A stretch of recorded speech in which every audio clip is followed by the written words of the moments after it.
दूसरा राजा और उसका 8वां अध्याय 1 से लेके 8 वचन तक। और वहां वो कहानी है कि किस प्रकार से एक स्त्री है, उसका सब कुछ लोगों ने गायब कर लिया, सब छीन झपट कर ली, क्योंकि वो दूसरे देश में चली गई, जहां नहीं जाना चाहिए था वहां चली गई। वो फलस्तीन देश में चली गई है, जो गई है दूसरे देश में, और वहां राजा है। राजा से एलीशा के जो सेवक थे गहेजी, वे बातें कर रहे हैं। और वो ये कह रहे हैं, राजा ने कहा एलीशा ने जो आश्चर्य कर्म किए हैं उनकी चर्चा करो मुझसे, मैं सुनना चाहता हूं क्या क्या किया है ना। बहुत सी चीजें सुनना चाहते हैं। आपको याद है हेरोदेस ने कहा जब प्रभु यीशु मसीह वहां उनके सामने खड़े, मैं तुझसे बहुत पहले से मिलना चाह रहा था, तो फिर मिले क्यों नहीं? टाइम गलत हो गया ना। और वो कहते हैं मैं आश्चर्य कर्म सुनना चाह रहा था, देखना चाहता था, मैं भी आश्चर्य कर्म देखना चाहता था, परंतु वो लेट हो गया। He got delayed। 10 कुंवारियों के ऊपर अभिषेक था, 10 कुंवारियों के ऊपर अनुग्रह भी था, परंतु गड़बड़ कहां हो गई? लेट हो गए। ये लेट होना अच्छा नहीं है। You are right person, you should be at the right place with the right message. तो क्या होगा? लोगों के जीवन बदल जाएंगे और उनका मेल मिलाप परमेश्वर से हो जाएगा ना। We need to be at the right place. ये सिस्टर कहां चली गई? अकाल को देखकर ये चली गई है फलस्तीन देश में, यानी दुश्मन के देश में। वो क्या करेगा? आप बचने के लिए दुश्मन के देश में जाएंगे कभी? वो तो पहले ही मार डालेगा, क्योंकि आप दुश्मन हैं। और कोई बात नहीं, वहां से जब आई है तो आप देखेंगे वो जाती है राजा के पास, और राजा उस समय बातें कर रहा है गहेजी से। और गहेजी किस पर्टिकुलर चीज की चर्चा कर रहे हैं कि ये एक शुनेमिन स्त्री थी, उसको, उसके बच्चे को परमेश्वर ने जिंदा कर दिया था, यानी उन एलीशा के द्वारा जिंदा कर दिया। वो बात कर रहे थे, जैसे ही वो बात कर रहे थे वैसे ही वो आ गई उनके पास। हालेलुया। जैसे आप बातें करेंगे अपनी समस्या के लिए, एक है बिचवई ना, mediator, the one who is standing in between of God and man. और उनका क्या नाम है? राष्ट्रपति प्रभु यीशु मसीह। हालेलुया। आपके लिए ताली बजाएंगे। आपको ठीक नाम मालूम है, कई लोगों को तो नाम मालूम भी नहीं है, कई लोगों को नाम नहीं मालूम है, लेकिन आपको मालूम है वो नाम, वो बिचवई है। वो बातें कर रहे हैं, मालूम है। अगर आप मान पाए तो ठीक है, नहीं मान पाए तो कोई बात नहीं। परमेश्वर, मैं मानता हूं परमेश्वर आज भी बहुत गुस्से वाला है। क्रोध क्रोध क्रोध क्रोध। अब पता नहीं आप मानेंगे या नहीं, ना माने तो कोई बात नहीं, लेकिन क्रोध उनका कहां रुक जाता है? प्रभु यीशु मसीह को देखकर। आपको याद होगा जब वो जिंदा हो गए, प्रभु यीशु मसीह की मम्मी मिलने गई और प्रभु यीशु मसीह ने कहा मुझे मत छुओ, मैं अभी पिता के पास नहीं गया हूं। सबसे पहले अपने लहू को वो ऊपर लेके गए स्वर्ग में और वहां रखा। आज जब परमेश्वर गुस्सा करता है मेरे पाप के ऊपर, तब वहां प्रभु यीशु कहते हैं आपका गुस्सा वैलिड है, आपका गुस्सा वैलिड है, क्योंकि परमेश्वर ऐसा परमेश्वर है जो पाप को देख ही नहीं सकता। लेकिन जब वो पाप मनुष्य करता है तो क्या प्रभु कहते हैं? ये सही है परमेश्वर पिता, आप गुस्सा हैं, आपका गुस्सा वाजिब है, परंतु मैंने इसके लिए लहू बहाया है। तब प्रभु का गुस्सा ठंडा हो जाता है। लेकिन क्या यह हमेशा चलता रहेगा? No, there will be an end to this process. और वो कब खत्म हो जाएगा वो प्रोसेस? जब प्रभु यीशु आएंगे। आज सवेरे में नाम लिख रहा था कुछ, और हमने कहा प्रभु हमको नाम बताओ। मालूम है एक दुख की बात ये है, हम लोग जयवंत जीवन चर्च बोलते हैं, परंतु यहां बहुत से लोगों का उद्धार नहीं हुआ है। और मैं सोच रहा था मैं किसको अनाउंस करूं, किसको असाइन करूं कि वो केवल उनको उद्धार का संदेश दे दें। and let them be saved in Jesus name. वे बच जाएं, वे बच जाएं, नहीं तो वे चले जाएंगे, उनको यह मजा नहीं आएगा। क्योंकि अगर आपका उद्धार नहीं हुआ तो आपको ये सारी बातें बेकार लगेंगी, आपको गुस्सा आएगा अपने ऊपर, पास्टर के ऊपर, लोगों के ऊपर। अगर नमक नहीं है तो गुस्सा करेंगे आप और तमाम बहाने बनाएंगे, ये ऐसा, नानी ऐसी, दादी ऐसी, दीदी ऐसी और जीजा जी ऐसे और वो ऐसे, वो ऐसे, ऐसे करके आप दोष देने लगेंगे। But real problem real problem वो नहीं है। रियल प्रॉब्लम है कि हमारा आपके उद्धार की समस्या है। We need to be the sons and daughters in the kingdom of God. क्योंकि बीच में कोई दूसरा राज्य है नहीं, या तो परमेश्वर का राज्य है या शैतान का राज्य है। हम दोनों में के बीच में से कोई चुनाव कर नहीं सकते, दोनों में से एक का चुनाव करना ही होगा। और नेचुरली, लॉजिकली, राशनली अगर हम परमेश्वर के राज्य में नहीं है तो फिर कहां है? जिसके अंदर परमेश्वर का आत्मा नहीं, वह परमेश्वर का जन नहीं है। जो परमेश्वर के राज्य में नहीं है वो ऑटोमेटिकली किस राज्य में है? शैतान के राज्य में, चाहे वो माने या ना माने, लेकिन वो है वहीं का नागरिक। और शैतान बढ़िया तरीके से पहचानता है। थोड़े दिन उनको अच्छा लगता है, संगति होती है, सब कुछ ठीक लगता है, कोई प्रार्थना कर देता है, सिर दर्द ठीक हो जाता है, परंतु वो परमानेंट कुछ नहीं हो पाता। वहां स्ट्रगल आफ्टर स्ट्रगल। इसीलिए हम लोग यहां पर रहते हैं, चर्च के लोग यहां रहते हैं। चर्च प्रभु ने इसीलिए रखा है ताकि हम अंश अंश करके, धीरे धीरे करके बदलते जाएं। हालेलुया। तो ये स्त्री जाती है और बातचीत करती है। इसका जो कुछ खोया था, बाइबल बताती है दूसरा राजा 8 अध्याय के 6 वचन में, तब राजा ने एक हाकिम को यह कहकर उसके साथ कर दिया कि जो कुछ इसका था, वरन जब से इसने देश को छोड़ दिया तब से लेकर अब तक की जितनी आमदनी इसकी हुई है, इसको वापस करवा दो। दैट मीन्स कल क्या बात कर रहे थे? The restoration, the year of restoration. मतलब जो कुछ खो गया है वो आपको वापस मिलना चाहिए, आपको उसको वापस लेना चाहिए, जबरदस्ती, है ना। मेरे धन के ऊपर शैतान लंबे समय तक हाथ रखी रहा, बहुत लंबे समय तक, और बाद में हमको पता चला, तब हमने कहा I forcefully push back your hand from my property. ये फोर्सफुली करना पड़ेगा, ना तो बल से ना शक्ति से, परमेश्वर के आत्मा से हो जाएगा, बट बोलना आपको पड़ेगा, आपको और हमको उस लाइन में आना पड़ेगा। तो ये कौन सा ईयर है, कौन सा समय है कि ये वर्ष रेस्टोरेशन का। जब 31 दिसंबर की रात आए, अब आएगी ना, अगर प्रभु नहीं आए तो आना ही है, तो फिर तब रात में आप ये गवाही दें, क्योंकि ये समय जो आज नया साल शुरू हुआ, 12 महीने के बाद पुराना हो जाएगा, है ना, पुराना हो जाएगा। पुराना होने के लिए अब 23 में 2023 में परमेश्वर ने हम लोग के साथ क्या क्या किया है, पर्टिकुलरली वे लोग जानते जो मृत्यु, एक्सीडेंट, बीमारी और गरीबी और झगड़े और तमाम प्रकार की मुसीबत में से होके गुजरे हैं। वो लोग अच्छी तरह जानते प्रभु ने कैसे सस्टेन किया। तो परमेश्वर ने क्या ऐसा प्रबंध कर दिया है, जाओ इस स्त्री को जो कुछ उसका था वो दिलवा दो। लेकिन उससे पहले हुआ क्या था, ये बच्चे को जिंदा किया गया था। That means resurrection. कल हम लोग को कुछ बातें कर रहे थे, हम लोग पूछते हैं आपने बाइबल कितनी बार पढ़ी? उन्होंने कहा नहीं, बाइबल एक बार भी नहीं पढ़ी, लेकिन हम विश्वास बहुत करते हैं। मैं आपको सच्ची बात बताऊं, इस वर्ष हम थोड़ा सच्ची बातें बताएंगे, है ना। मैं चीनी नहीं खाऊंगा, नहीं तो मीठी बांगली हो जाएगी। लेकिन सच्ची बात यह, अगर आप बाइबल नहीं पढ़ते हैं तो आप प्रार्थना करते हैं, वो झूठ है, उससे कुछ फर्क नहीं पड़ेगा।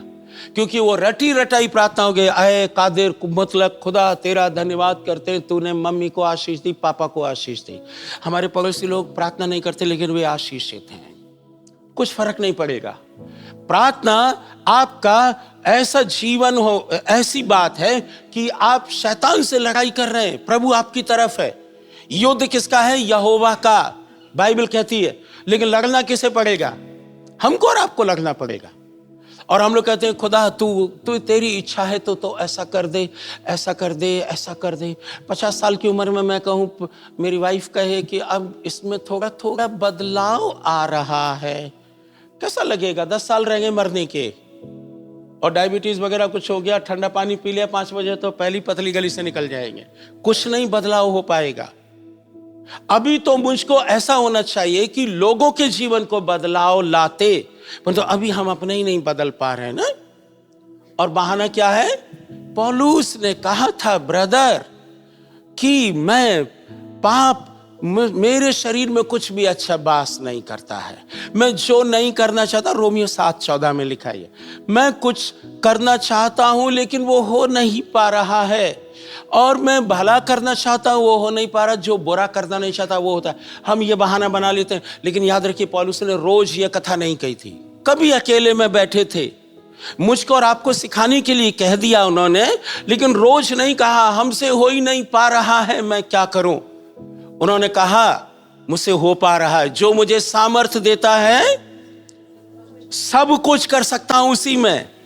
ये बात नहीं बोलते हारा हुआ मसीह हारी हुई बातों को ले लेगा, है ना। ईसा मसीह अपने आप को नहीं बचा पाए तो हमको क्या बचाएंगे? ये कौन बोलेगा? हारा हुआ ईसाई आदमी। यीशु मसीह अपने आप को बचाने आए थे कि हमको बचाने आए थे? हमको बचाने आए थे तो हमको बचा लिया। वे अपने आप को बचाने आए ही नहीं थे तो क्यों बचाएंगे अपने आप को, है ना। फिर ईसा मसीह तो मर गए भाई साहब, हम कहते हैं उसके आगे भी तो कुछ लिखा है। उसके आगे क्या लिखा है? तीसरे दिन जिंदा हो गए। निवेश की ससुराल के लोगों ने कभी नहीं सुना था, वो बता रहे कि हमने कभी नहीं सुना कि जिंदा हो गए। जब निवेश ने बता दिया उनको कि खास बात यह है कि प्रभु यीशु मसीह तीसरे दिन जिंदा हो गए, कहा अच्छा ऐसा भी हुआ है कि यस ऐसा हुआ है। और निवेश ने कहा कि हम तो जो बातें घर में सुन रहे थे वही उनको बता दी। हालेलुया, ये करना है। हालेलुया। तो रेस्टोरेशन का आप विश्वास कर सकते हैं, जब से आपका नुकसान हुआ तब से लेके आज तक की हानि परमेश्वर आपको भर देगा। हालेलुया। उनके बाद करोड़ों स्वर्गदूत है। अगर आप कहते हैं कि लूसीफर के संग की सेना गिराई गई, वो भी करोड़ों की संख्या में है, लेकिन फिर भी आप देखो 3 स्वर्गदूत थे स्वर्ग में। हेड नाम मालूम है ना, लूसीफर, जिब्राइल और मीकाएल, है ना। बहुत से लोग हैं मीकाएल नाम रख लेते हैं लेकिन गड़बड़ी करते हैं। लेकिन मीकाएल ये 3, लेकिन अभी कहाँ कितने हैं स्वर्ग में? 2 तो है ना। दैट मीन्स 2 वो हो गए और हमारे पूर्वज वहां गए हैं, और उसके साथ साथ कलीसिया आपके साथ है।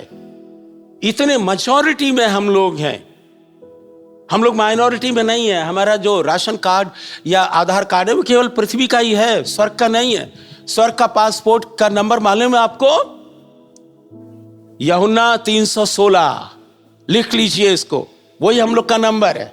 परमेश्वर ने जगत से ऐसा प्यार किया कि उसने अपना इकलौता पुत्र दे दिया। इस वर्ष हमको और आपको करना क्या है ये बताएंगे भी थोड़ा सा और आगे। हालेलुया। यहां देखिए क्या करना है इस वर्ष हमको और आपको, क्या करना है? बाइबल को पढ़ना है। अगर बाइबल नहीं पढ़ेंगे मेरे प्रिय भाइयों और बहनों, सच्ची बात बताते हैं, आप हारा हुआ जीवन जिएंगे।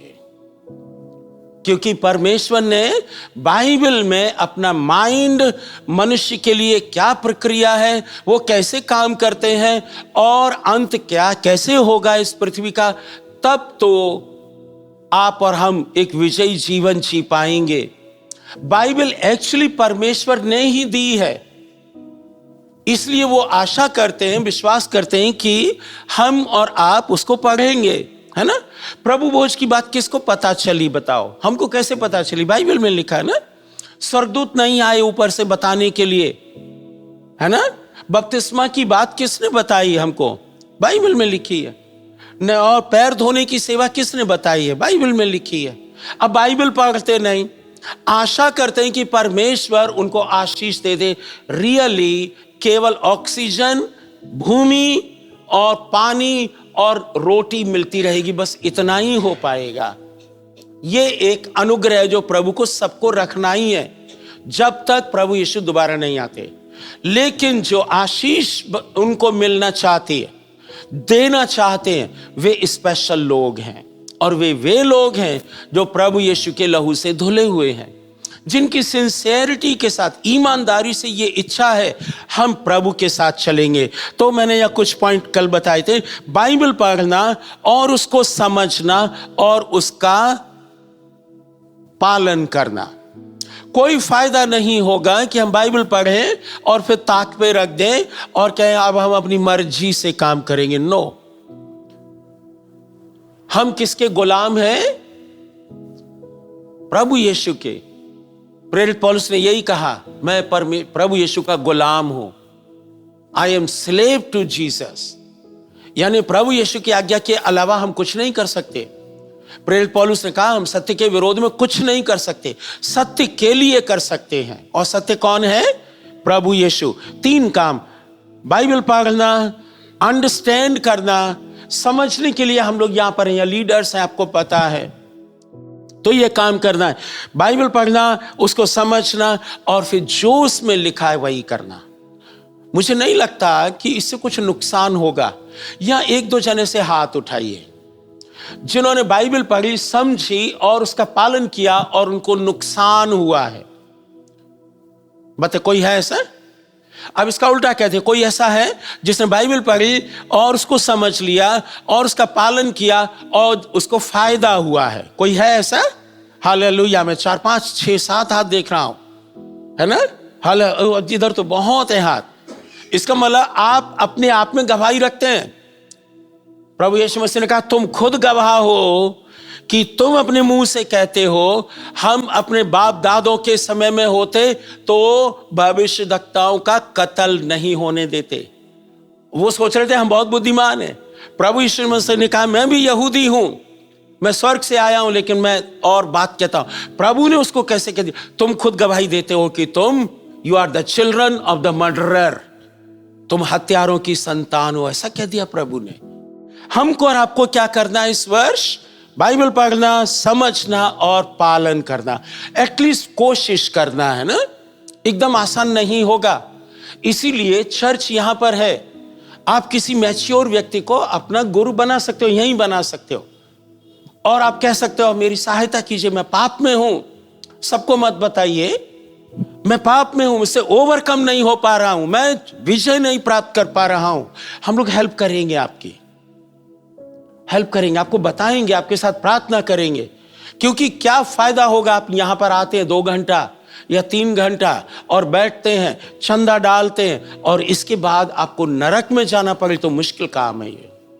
उस दिन बाइबल कहती है कोई नहीं बचा पाएगा। पास्टर का बेटा पास्टर की पूंछ पकड़ के स्वर्ग में नहीं जा सकता, है ना? हमारा बेटा मेरे विश्वास के कारण स्वर्ग में नहीं जा सकता। ये इंडिविजुअल फैसला है।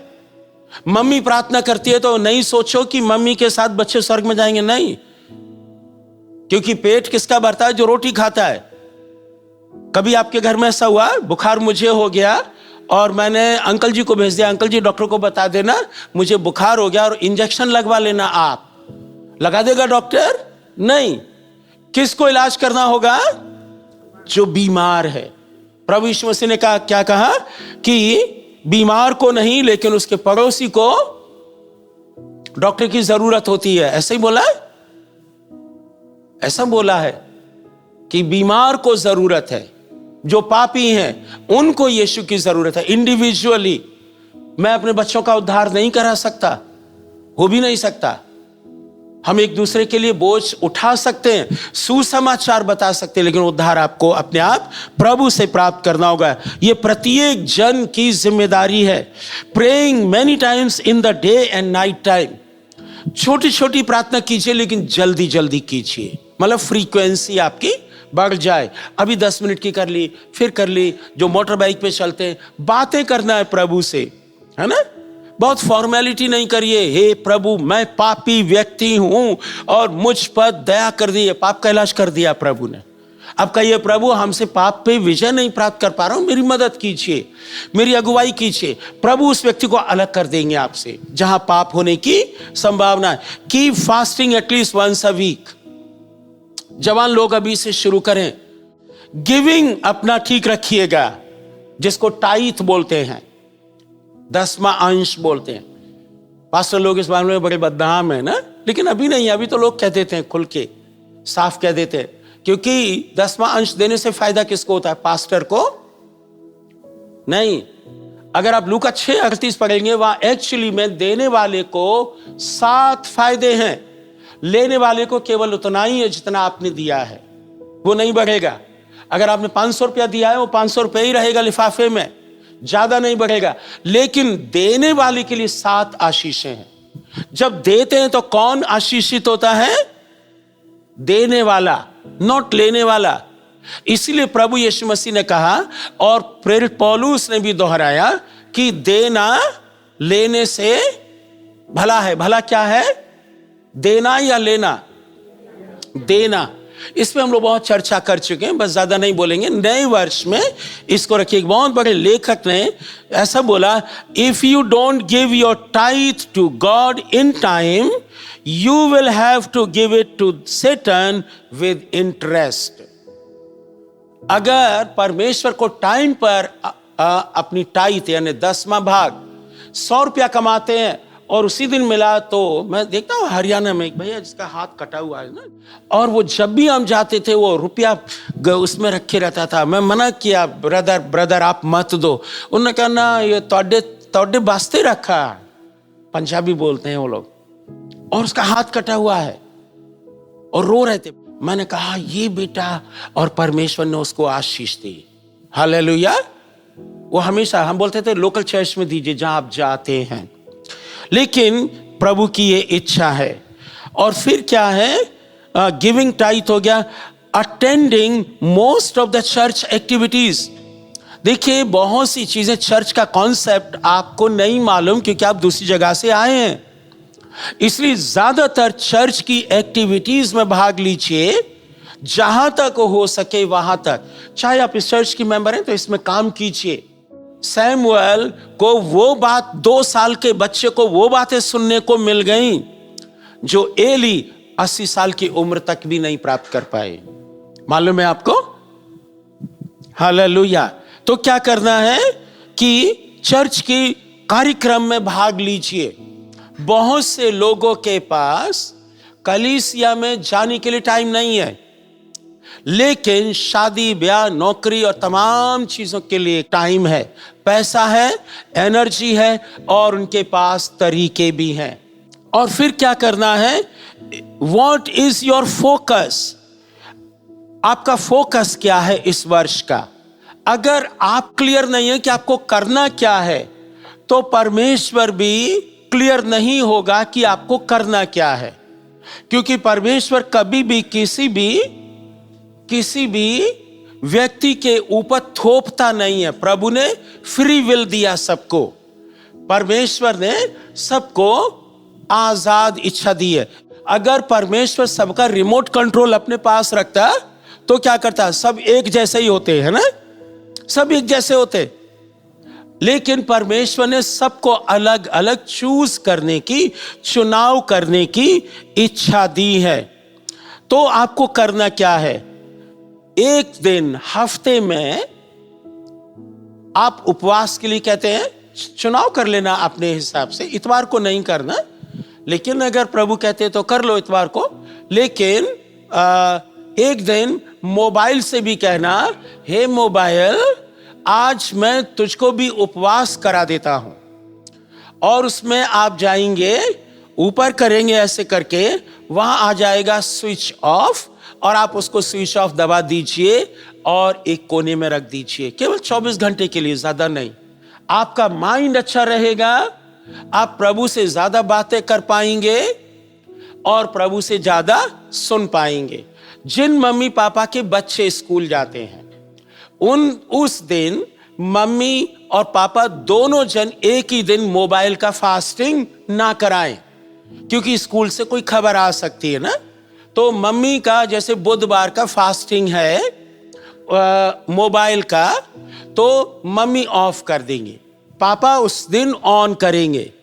दूसरे दिन या तीसरे दिन जब पापा का फास्टिंग का डे है, उस दिन मोबाइल से कहिए, मोबाइल तू मुझे थैंक यू बोल दे, मैंने आज तेरी बैटरी को आराम दिया है ना। और वो आपको बड़ा आशीष दे देगा। नहीं तो मोबाइल खींच ले जाएगा, है ना, मोबाइल खींच के ले जाएगा और मुश्किल कर देगा। और दूसरा एक काम और कीजिए जो मैंने किया। याद रखिए, ये काम हम करते हैं इसलिए हम बता रहे हैं। अगर हम करेंगे नहीं तो हम आपको बताने के योग्य नहीं होंगे। बाइबल कहती है, क्या अंधा अंधे को मार्ग बता सकता है? दोनों गड्ढे में गिर जाएंगे। तो फिर मैं भी अंधा और आपको भी ले जाऊंगा अंधकार में, मुश्किल पड़ जाएगा ना। फॉरवर्डिंग मिनिस्ट्री भी बंद कर दीजिए। एक सेवा है कि तुरंत एक मैसेज आया और मेरे पास एक ग्रुप है, चाहे वो किसी के फायदेमंद हो या ना हो, तुरंत फॉरवर्ड कर देते हैं, है ना। इससे पर्सनल टच खत्म हो जाता है। डीएल मूडी का जो टोक्यो बाइबल कॉलेज है, बहुत बड़ा, 200 लोग काम करते हैं उसमें, 200 लोग स्टाफ हैं। और उन्होंने देखा उनमें आपस में कोई पर्सनल इंटरेक्शन हो ही नहीं रहा है। तो उन्होंने क्या किया, पहले वो बजर वाला था ना, ऐसे बजाएंगे तो वहां घंटी बजेगी, दूसरे के कैबिन में ना, आपको मालूम है जो मल्टीनेशनल कंपनीज में काम करते हैं, आपको बार बार उठने की जरूरत नहीं है। आपको रमेश जी से बात करना है, बजर नंबर 1 2 3। मेरे साथ भी ऐसे ही था, मेरे ऑफिस में भी ऐसे ही था। किसी का फोन आया तो फिर उसको ट्रांसफर कर देते थे, बजर बजा के वो ऊपर बज जाता था, तो हमको जाना नहीं पड़ता था। तो क्या होता है कि उससे इंटरपर्सनल रिलेशनशिप खराब हो जाता है। तब उन्होंने कहा इसको हटा दो, पूरा हटवा दिया उन्होंने। पास्टर डीएल मूडी ने, इवेंजलिस्ट थे बहुत बड़े। और तब उन्होंने कहा जाके मिलो, don't use mediator for your personal relationship, कि मोबाइल बना देगा। एक्चुअली मोबाइल रिलेशनशिप को खराब कर देता है। इसलिए हफ्ते में एक बार मोबाइल को रेस्ट दीजिए। फेसबुक को छोड़कर किस पे आना है अब? फेथबुक। मैं तो नया नाम रख दिया, फेथबुक। कहां है फेथबुक? आपके पास है? बाइबल बताती है कि विश्वास सुनने से, और सुनना कहां से होना चाहिए? वचन से। कई बार कहते हैं हम विश्वास नहीं कर पाते, मालूम है दुष्ट आत्माएं विश्वास करती हैं। प्रभु यीशु मसीह ने कहा ना, इवन याकूब की पत्री 3:14 में, 3:16 में ऐसा लिखा हुआ है, अगर मैं गलत ना बोलूं, रेफरेंस 2:14 है, 3:14 कुछ ऐसा है, नहीं तो 19 है। वहां लिखा है दुष्ट आत्माएं विश्वास करती हैं, भूत विश्वास करते हैं कि प्रभु यीशु परमेश्वर के पुत्र हैं। और हमारे लिए मुश्किल पड़ जाता है ना। तो ये कैसे मुश्किल को खत्म करेंगे? बाइबल पढ़ने के द्वारा। फिर क्या हुआ? दिस ईयर, इसको मैं पढ़ना चाहता, this year is a year of separation. ये जो वर्ष है मेरे प्रिय भाइयों और बहनों, इसको बहुत ध्यान से सुनिए। पहले यूहन्ना 2:19 लिखा है, वे निकले तो हम में से ही थे, परंतु वे हमारे नहीं थे, इसलिए वे चले गए। इसलिए आपसे निवेदन करते हैं कि अपने जीवनों में से उन लोगों को जाने दीजिए जो अब तक आपके लिए आशीष का कारण नहीं है। बेकार में उनको मना के रखे हुए हो। आप चले जाओगे तो मेरा क्या होगा? कुछ नहीं होगा, आपका भला हो जाएगा। या आप चली जाएंगी तो मेरा क्या होगा? आपका भला होगा, बुरा नहीं होगा। अभी बुरा हो रहा है। So keep such people away, let God choose good people for you. सबसे पहले जब मसीह में आते हैं, मालूम है क्या होता है? हम अपनी बात बताए, बेकार के लोगों को रख रखा। अब खबर आती है, भैया आपने हमको उस समय दुत्कारा नहीं, इसलिए मैं अच्छा व्यक्ति बन गया हूं। अब पता चलता है, लेकिन बहुत समय हो गया, 30 साल के 25 साल के बाद वो खबर आती है, पर गारंटी नहीं है। लेकिन 25 साल में आपका कितना डैमेज कर दिया वो मानने है, मतलब देखना पड़ेगा आपको। इसलिए वे लोग जो आपके जीवन के लिए परमेश्वर ने नहीं रखे हैं, उनको हटने दीजिए। वो देर सबेर आपके लिए नुकसानदायक बनेंगे, आपकी संपत्ति ले जाएंगे आपको। और मालूम है ये बात कब पता चलती है? 40 साल के बाद पता चलती है। ओ, मैंने भूल करी बड़ी भारी, हाँ, आया नहीं तेरे द्वार। बाद में लोग बताते हैं, अगर हम आपकी बात उस समय मान लेते तो मेरा बहुत कुछ फायदा हो जाता। करना क्या है? लेट पीपुल गो। आपके अगर रिश्तेदार हैं, दोस्त भी हैं, पड़ोसी भी हैं, उनको जबरदस्ती प्लांट मत कीजिए, नहीं तो वो नुकसान करेंगे। प्रभु से कहिए, प्रभु मेरे बच्चों के दोस्तों का चुनाव आप कर दीजिए। यही हम लोगों ने कहा जब निवेश और शालम छोटे थे। ये कहते, प्रभु हम नहीं जानते इनके दोस्त कैसे होंगे, प्लीज आप चुनाव कर दीजिए। प्रभु ठीक जगह प्लांट करता है, उसको बोल के देखें, करके देखें, है ना, और लोगों को जाने दीजिए, लोगों को जाने दीजिए। अब मुख्य पॉइंट पर आएंगे, लेकिन ज्यादा समय नहीं लेंगे। एक वचन पढ़िएगा, व्यवस्था विवरण 22 अध्याय 9 से लेके 11 वचन तक, बल्कि हम पढ़ेंगे इसको। और वहां वो लिखते हैं 9वें वचन में, अपनी दाख की बारी में 2 प्रकार के बीज मत बोना, ऐसा ना हो कि उसकी सारी उपज अर्थात तेरा बोया हुआ बीज और दाख की बारी की उपज दोनों अपवित्र ठहरे। बैल और गधा दोनों एक संग जोत कर हल मत चलाना। ऊन और सनी की मिलावट से बना हुआ वस्त्र नहीं पहनना। अभी ऊन और सनी और काला धागा, काला कपड़ा, हम लोग क्यों उस पर चर्चा आज नहीं करेंगे, बट बाइबल हमको क्लियर कहती है 2 प्रकार के बीज मत बोना एक साथ। अब ये पुरानी नियम की बात है। नई नियम की खेती कौन सी है? आपका और मेरा हृदय। अब हमारे दिल में क्या है ये हम ही जानते हैं, नहीं तो परमेश्वर जानता है। 2 ही जन, तीसरा नहीं जानता है। तीसरा आपके आत्मा के अंदर क्या है वो बिल्कुल नहीं जान पाएगा, क्योंकि प्रभु ने ऐसा बनाया है इसको। I don't know you fully, और परमेश्वर पूरी रीति से जानते हैं। वो क्या बताते हैं, अपनी दाख की बारी में 2 प्रकार के बीज मत बोना। समझ पा रहे ना? ये कितने लोग हैं, आपकी जिम्मेदारी है जो हेड ऑफ द फैमिली। मुझको लगता है शायद परमेश्वर की ओर से ही आपको ये प्रकाशन मिला। देखिए, हम लोग को चेतावनी भी देना है ना, चेतावनी देना है। जब युद्ध होता है तो क्या कहते हैं, चेतावनी आ रही है। अभी सुनामी का चेतावनी दे दिया, लेकिन क्या कहना चाहते हैं, चेतावनी दी जाती है। चर्च एक्चुअली में चेतावनी के लिए है। अगर आप पास्टर रेवरन रेवन हिल की पुस्तक पढ़ेंगे, या तो आप 1-2 पन्ना पढ़ेंगे, फेंक देंगे उसको। वो खुद कहते हैं मेरी पुस्तक इतनी कठोर है। वाई रिवाइवल टेरीज, हिंदी में भी है, आत्म जागृति में देरी क्यों है? मालूम है, क्योंकि पास्टर लोग चर्च के लोगों को खुश रखते हैं ताकि उनको पैसा मिलता रहे, वे उनके पाप को बताते नहीं है। इसलिए आत्म जागृति में देरी हो रही है। ये उन्होंने लिखा है। कितने लोगों ने पढ़ लिया वो पुस्तक? इंग्लिश में पढ़ेंगे तो और अच्छा है, लेकिन हिंदी में भी है, वाई रिवाइवल टेरीज। तो आज क्या करना है हमको और आपको, कि एक प्रकार के बीज ही बोना है, या तो धार्मिकता के। अभी देखो यहां कितने लोग हैं जो इधर भी रहते हैं, इधर भी रहते हैं। कभी आपने देखा, खंबा अगर एक छोटा है और एक बड़ा है तो घर ठीक बनेगा। छत पे रात में सोने जाएंगे तो लोग हट के नीचे आ जाएंगे इधर। इसलिए क्या करना चाहिए, हृदय में एक ही प्रकार का बीज बोइए। God will be very angry at the time of judgement. कयामत का दिन आएगा, कयामत का दिन आएगा, लेकिन बाइबल बताती है उस दिन मुर्दे जिंदा हो जाएंगे।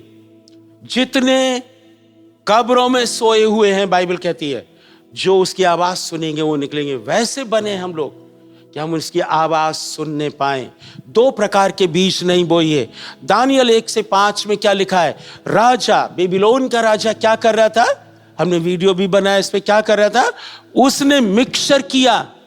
God does not like mixture, पक्की बात बताते, प्योर परमेश्वर है, ही इज वेरी होली। इतना पवित्र है कि इजरायली लोग हालेलुया कह के और कहने से पहले वो नहाते हैं। दे नेवर से हालेलुया ऐसे ही, वचन पढ़ते समय वो खड़े होते हैं। इसलिए मुझको और आपको अब चेतावनी लेना है। वहां क्या हो रहा था? पात्र थे परमेश्वर के भवन के, आज्ञा दी गई कि वो शराब पिएगा, और परमेश्वर के मंदिर में से बर्तन निकाल के जो उसके पापा ने रखे थे उनमें शराब पी। और फिर बाइबल कहती है कि वो लकड़ी और तमाम चीजों के, सोने चांदी लोहे के पत्थरों के ईश्वरों की पूजा करने लगे।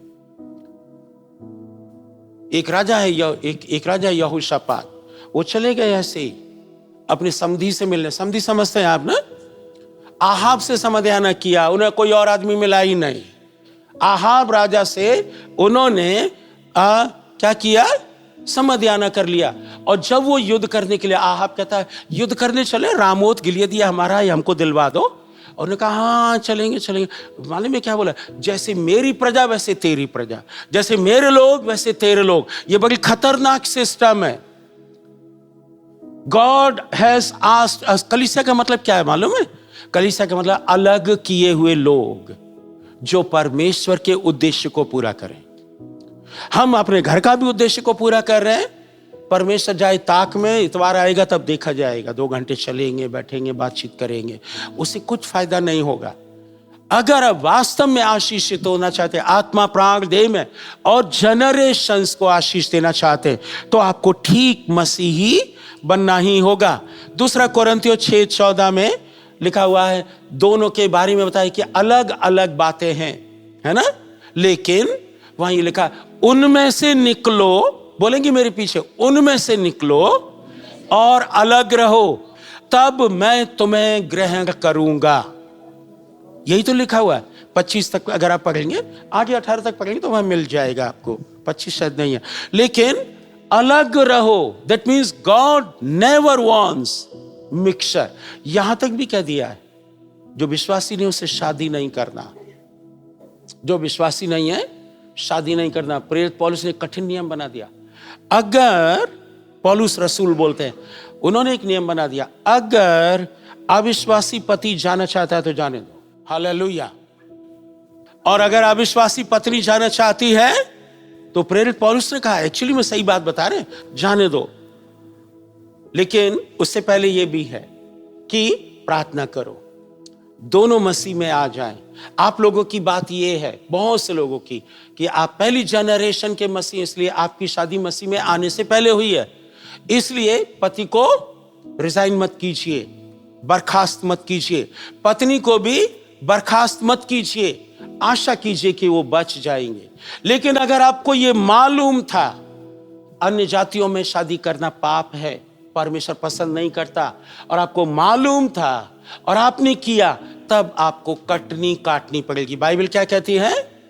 जो जैसा बोएगा वैसा काटेगा। अनुग्रह प्रभु दे देगा, परंतु बहुत कठिन जीवन हो जाएगा, क्योंकि जो जानबूझ के पाप करता है वह एक्चुअली में परमेश्वर का सामना करता है। लेकिन पर हम सबका आदर करते हैं, सबकी स्टेज को समझते, क्या परिस्थिति रही उस समय। लेकिन एक बात कहना चाहते हैं, आज मौका है। अगर 2 प्रकार के बीज आपने बो भी लिए, प्रभु यीशु मसीह कहते हैं मैं स्वर्गदूतों को भेज दूंगा और वे कड़वे दाने के बीजों को उखाड़ देंगे। नए नियम में बताया ना, 2 प्रकार के बीज। दुश्मन आके बो गया, अच्छे बीज बोए थे, लेकिन दुश्मन सोता नहीं है, वो लोग सो रहे थे, तब वो आया और बीज बोकर चला गया। और जब वो समाधान करने गया, बाइबल बताती है कि वो बच तो गया, लेकिन एक भविष्यद्वक्ता ने आकर उनको डांटा, क्या तुझे वहां जाना चाहिए था? परमेश्वर के बैरियों के पास तुझे जाना चाहिए था। यहोशापात से कहा, लेकिन तेरे समय में दुख नहीं आएगा, लेकिन परमेश्वर का क्रोध तेरे ऊपर भड़क गया है। जब मिक्सचर करते हैं, मिक्सचर शुद्ध नहीं है, पवित्र नहीं है, प्योर नहीं है, परमेश्वर पसंद नहीं करता है। ये बाइबल की शिक्षा है, मैं अपनी तरफ से नहीं बता रहा हूं। उनको फटकार लगाई गई। लय व्यवस्था 19:19 में पढ़िएगा नहीं, लेकिन वहां भी यही बात लिखी है, 2 प्रकार के बीज मत बोना।